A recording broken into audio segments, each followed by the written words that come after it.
네, 안녕하십니까. 김 선생의 서울 이야기를 전하는 강사 김효입니다. 이번 시간에는 덧없어라 공동리 아수당 금표라는 제목으로 말씀을 드려보도록 하겠습니다. 지금 현재 마포대로 변에 이 공동역 근처에 조그마한 이 공원에 조성이 되어 있고요. 그곳에 자리 잡고 있는 것이 바로 이 공동리 금표가 되겠습니다. 일반적으로 이 금표라고 하는 것은 국가 권력의 상징이라고 볼 수가 있겠는데요. 특별히 조선시대 왕실이 특정 지역을 통제하기 위해서 세웠던 표지라고 보시면 되겠습니다. 주로 이 왕족의 무덤을 보호하기 위한 목적으로 이것이 세워지게 되었는데요. 그런 이유는 바로 이 왕족의 무덤이라고 하는 것은 성스러운 영역으로서의 권위를 가질 수밖에 없고, 그러다 보니까 일반 백성들의 생활구역과는 좀 구분이 될 필요가 있었다라는 점에서 권력의 상징이라고 볼 수 있는 것이 금표라고 할 수 있겠습니다.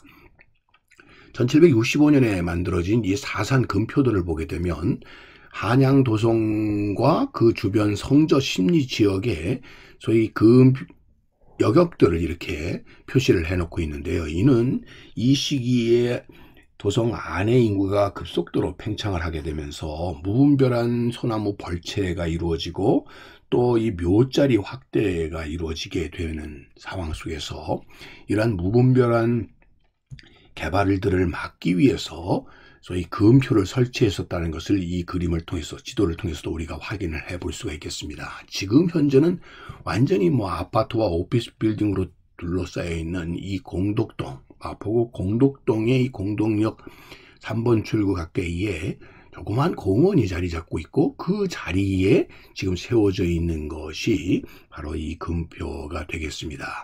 이 금표는 가까이에 있는 지금 동도중학교가 있는 이 지역이 흥선대원군의 묘자리로 이렇게 지정이 된 곳이다 보니까 이곳을 보호하기 위한 한편으로 금표가 세워졌다라고 보시면 되겠습니다. 그래서 그 내용을 들여다보면 이 한 120보라고 되어 있고요. 예? 그 다음에 공동리 금표라는 글자가 적혀져 있고, 동치라고 하는 중국의 청나라의 연호가 쓰여지고 있고요. 경호 8월 2일 이렇게 적혀 있는 것을 우리가 확인해 볼 수가 있습니다. 이렇게 자그마한 금표가 세워져 있는데, 이 공동리 금표라고 하는 것은 흥선대원군의 별장이었었던 바로 이 아소당을 위치를 알리는 표돌로서 세워지게 되었고, 결국 이곳을 보호하기 위해서 120보 거리에까지는 접근하지 말라라고 하는 하나 출입 금지 표시라고 보시면 되겠는데요. 120보라고 하면 지금으로 따지면 한 180m 정도가 된다고 보시면 되겠습니다. 일찍이 조선 말에 최고의 권력자였었던 사람이 흥선대원군이라고 볼 수가 있겠죠.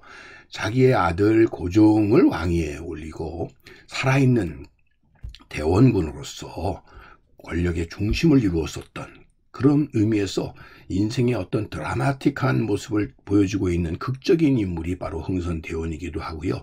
이 그림에서 보시는 것처럼 왼편에 최고의 영화를 누렸을 당시에 흥선대원인가 하면, 한편으로는 또 중국의 볼모로 붙잡혀 갔을 때의 모습을 담고 있는, 그런 의미에서 이런 극적인 삶을 살아왔었던 분이라고 볼 수가 있겠습니다. 이렇게 최고의 권력의 중심이 될 수 있었던 이유 중에 하나로 그가 깊게 믿었었던 것이 바로 이 풍수지리였었고요.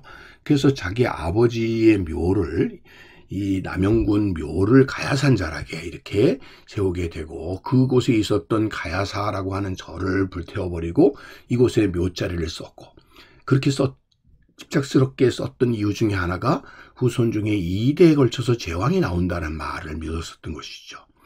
그런 것이 헛소리 실현이 되기라도 했듯이 바로 이 고종과 수훈중의 2대 제왕이 나오게 되었고, 그 덕분에 결국 고종을 왕위에 올리고 난 뒤에 그의 거처라고 볼 수 있는 운영궁은 공근문과 경근문이라고 하는 이런 별도의 출입문을 두었을 정도로 그의 권력의 중심이었었던 고종의 이 궁궐을 무시로 드나들 수 있는 절대적 권력의 상징이 되었었던 것이 바로 이런 문이 아니었을까 싶고요.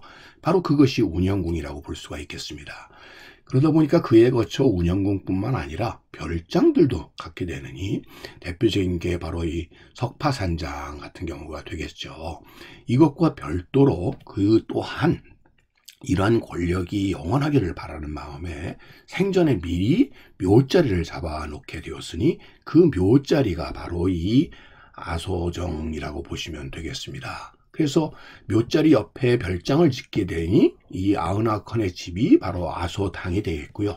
내가 웃는 집이다 라고 하는 의미를 갖고 있는 이 아소당과 별도로 묘자리 위치에 이렇게 건물을 지어서 우소처라고 해서 또 웃는 자리라고 하는 의미를 가는 묘자리를 두게 되었으니 이를 일찍이 살아생전에 만들어진 묘자리라고 해서 수장터라고 이렇게 불려졌었던 거라고 보시면 되겠습니다. 이처럼 아소당이라고 하는 것은 결국 이런 수장터를 위해서 부속된 하나의 건물로 지어진 별장터가 바로 이 아소당이다 이렇게 보시면 되겠습니다. 자, 그래서 지금 아소정의 모습을 우리가 볼 수가 있고요. 그 아소정 가까이에 묘자리에 두었었던 것이 바로 이 아소정이라고 보시면 되겠습니다. 자, 그래서 이곳 건물 자체를 아소당이라는 별호로 사용을 하게 되었었다는 것을 지금은 이렇게 표지석을 통해서 우리가 확인을 해 볼 수가 있겠습니다.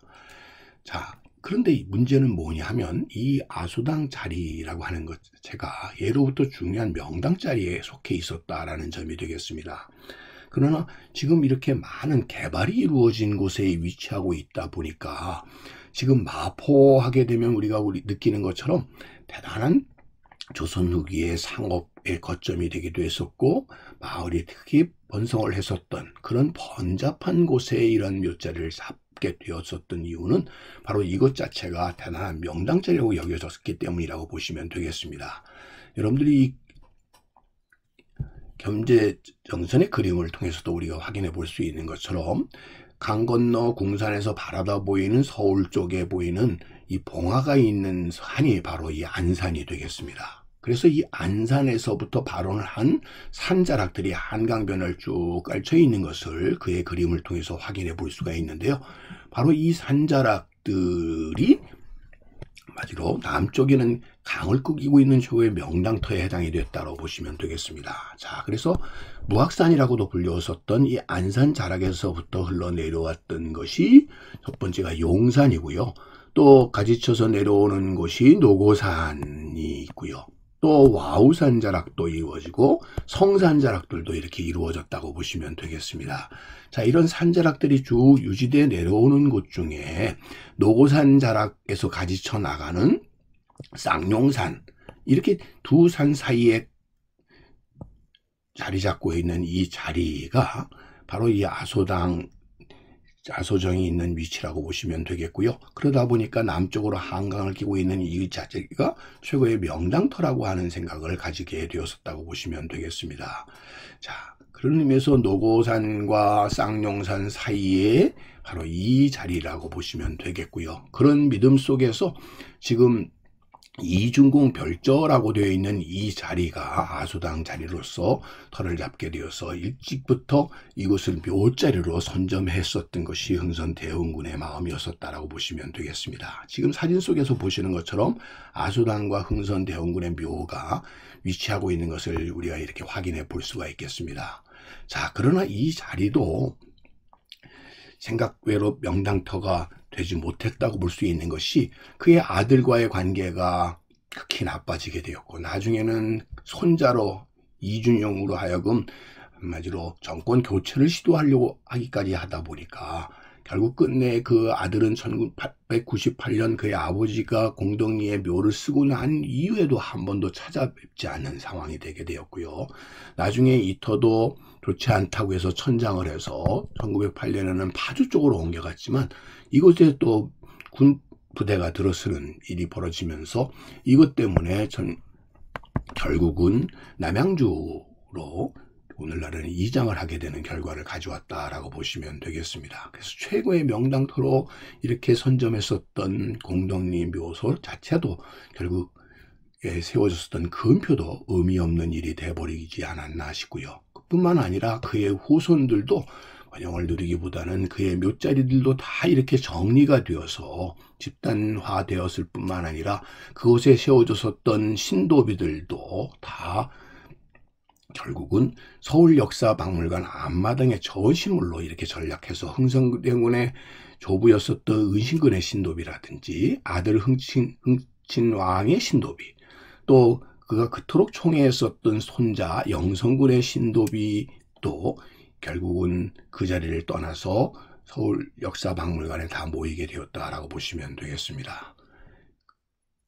결국 공동리에 위치하고 있었던 이 별서, 최고의 명당터로 이렇게 여겼고 그의 영원한 권력의 중심이 되기를 바랬었던 그의 간절한 소망과는 별개로 결국 이렇게 묘자리를 지켰었던 신도비조차 다 더 이상 후손들에 의해서 제대로 관리되지 못해서 결국 서울역사박물관에 모이게 되지 않았나 싶고요. 이제는 그 아소정 털은 학교터가 되었고 그 돌들이 일부 이렇게 석재들이 예전에 이곳의 영광을 하나의 우리가 추억하게 하는 하나의 흔적으로만 남게 되지 않았나 싶습니다. 오늘 이 시간에는 권력의 가장 어떤 상징이었었던 이 금표 자체가 결국 이 세월의 변화에 따라 무상하게 모든 것이 변하고 그대로 있지 않다라고 하는 사실을 우리에게 전해주고 있는 공동리